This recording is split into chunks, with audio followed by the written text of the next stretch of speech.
আপনাদেরকে সতর্ক করি, রাত্রিকালীন সময়ে কিছু কাজ আপনারা করবেন না। ধরে নেন আপনি রাত্রিবেলায় হেঁটে যাচ্ছেন নির্জন এলাকা, ঢাকা সিটির মধ্যে সাধারণত কম হয়, তাও হয়। বারবার মনে হচ্ছে পেছন থেকে কে যেন আমাকে ডাকছে, পেছন থেকে আমাকে কে যেন ডাকছে, অথবা কেউ আমাকে ফলো করছে, আমাকে অনুসরণ করছে, আমার পেছন দিয়ে আমাকে কেউ যেন অনুসরণ করে হেঁটে হেঁটে আসছে, মনে হয় কি হয় না? এরকম যখন হবে আপনি এভাবে ঘাড় ঘুরিয়ে তাকাবেন না, পুরো শরীরটা নিয়ে তাকাবেন, অথবা আপনি তাকাবেনই না। কারণ এই ধরনের ঘাড় ঘুরিয়ে তাকানোর পরে অনেক মানুষ স্ট্রোক করে। কারণ কি? সে আতঙ্কিত হয়ে যায়, মনে হচ্ছে যে কেউ তাকে থাবা মারলো। এগুলো হচ্ছে বদজিনের আসর। 2 নম্বর, এই শীতকালীন সময় অনেকের জুতার মধ্যে, মসজিদের এই যে বক্সের মধ্যে, বিছানার মধ্যে, কম্বলের নিচে সাপ এসে বসে থাকে, আছে না নাই? গ্রামগঞ্জে যখন বিছানার ওপরে, কম্বলের নিচে অথবা কাঁথা বালিশের নিচে এরকম সাপ দেখবেন, প্রথমে মারবেন না।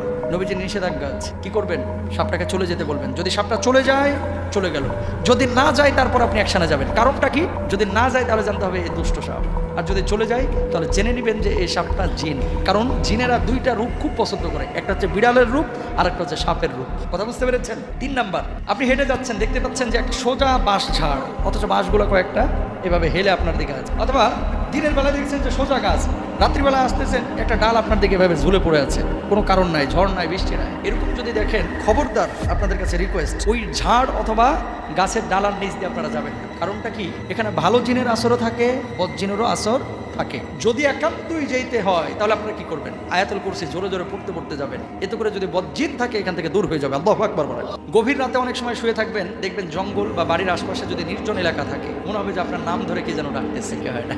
যারা সাফার, যারা দেখেছেন, যারা শুনেছেন, তারা বিশ্বাস করবেন। এরকম হয় যে আপনার নাম ধরে ধরে ডাকছে। প্রথমে গেট খুলবেন না, যদি 3 বার ডাকে আপনি খুব সতর্কতার সাথে আগে আয়াতুল কুরসিটা পড়ে নেবেন, তারপরে জানালা খুলে অবজার্ভ করবেন, এরপরে বাড়বেন, বাইরে হবেন। নতুবা কি হবে?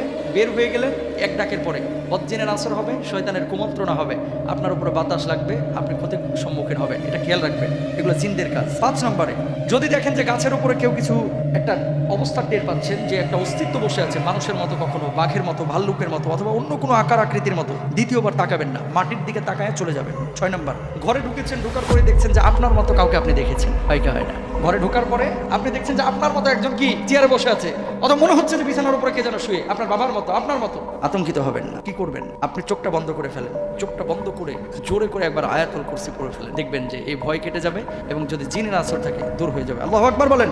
রাতে বাম কাত হয়ে ঘুমাবেন না, ডান কাত হয়ে ঘুমাবেন। অনেকে দেখবেন চিত হয়ে ঘুমায়, বুকটা নিচে, নিতম্ব উপরে, আছে না নাই? যত আপনি চিত হয়ে ঘুমাইবেন, জিনের আসর তত আপনার উপরে বেশি আসবে। কারণটা কি? এই সূরাতটা, এটা একটা মানে নেকেড চরিত্রের সূরা, ঠিক কিনা? ওই যে চিত হয়ে শোয়া, এভাবে শুবেন না। এগুলো জিনরা পছন্দ করে, কিন্তু আল্লাহ পছন্দ করেন না, নবী পছন্দ করেন না। এক কাত হয়ে খারাপ স্বপ্ন যদি দেখেন, 3 বার থুতু নিক্ষেপ করবেন। আচ্ছা, তারপরে আরেকটা বিষয়, সেটা হচ্ছে পানিতে গোসল করতে নেমেছেন, দেখা গেছে নিচ থেকে কে যেন পা টানছে, আসলে কিছুই নাই, কে যেন পা টানছে। পানির মধ্যে অনেক সময় জিনের আসর থাকে, নিচে বসবাস থাকে, এরা মানুষের সঙ্গে দুষ্টামি করে। যদি এরকম হয় তাহলে একটা আল্লাহু আকবার বলে চিৎকার দিবেন। কি বলবেন? আল্লাহু আকবার বলে চিৎকার দিবেন, তারপরে দোয়া ইউনুস পড়বেন, লা ইলাহা ইল্লা আনতা সুবহানাকা ইন্নী কুনতু মিনাজ জালিমিন। দেখবেন যে আপনার পায়ের ওখান থেকে দূর হয়ে গেছে। আল্লাহু আকবার। কুকুর, বিড়াল অস্বাভাবিক কিছু দেখলেন, দাঁড়িয়ে একটা গোল বৃত্ত আঁকেন, একটা গোল বৃত্ত আঁকবেন। রাস্তা দিয়ে হেঁটে যাচ্ছেন, দেখছেন কুকুর বা বিড়াল, কেউ নাই, এখানে থাকারও কথা না, কুকুর বিড়াল এসে বারবার ঘুরঘুর করতেছে। আপনার সন্দেহ হয়েছে এটা কি আসলেই কুকুর বিড়াল নাকি অন্য কিছু, তাহলে গোল একটা দাগ দিবেন। কি দিবেন? দাগ দিয়ে ওই বৃত্তের মধ্যে দাঁড়াবেন, দোয়া ইউনুস করবেন, আল্লাহ তাআলা মুক্ত করবেন। মরা মানুষ দেখতে পাচ্ছেন যে তার আত্মা আপনার পাশে ঘুরফির করছে, অথবা মনে হচ্ছে যে আমার বাবার আত্মাটা আমার পাশে আছে, মার আত্মা, কিছু একটা আপনি বুঝতেছেন যে একটা অস্তিত্ব আমার আশপাশে ঘোরাফেরা করছে। এরকম যদি হয় আয়াতুল কুরসি পড়বেন।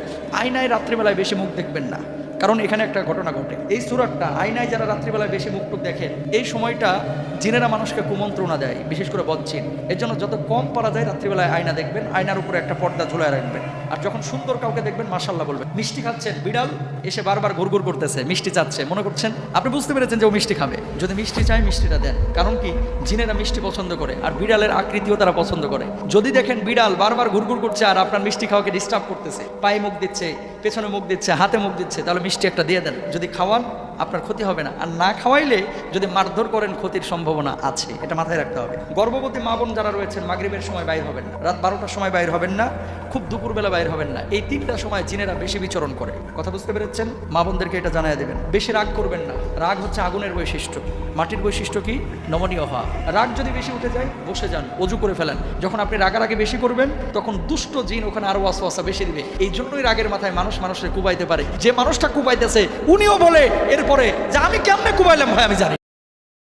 Subscribe to my channel.